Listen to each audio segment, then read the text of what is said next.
And now to some breaking news that we're following. More than half a dozen people hospitalized right now after a carbon monoxide incident in the Bronx. The FDNY says 2 of the people are in serious condition. Alice Gaynor has the latest from the Grand Concourse section.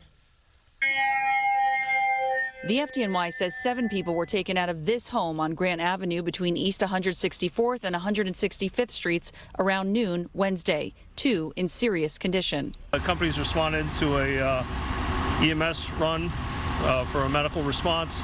Upon arrival, they found high carbon monoxide levels throughout the building. The FDNY tells us at this time it's unclear if there were working carbon monoxide detectors in the 3-story home. Our detectors went off when our guys went into the building, and that's what made them, gave them information that they had other issues they had to address. They vented the building, shut off the utilities that were causing the problem, and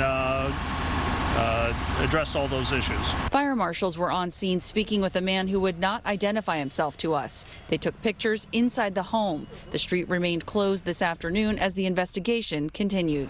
The FDNY says the elevated levels of carbon monoxide were due to a defective oil burner.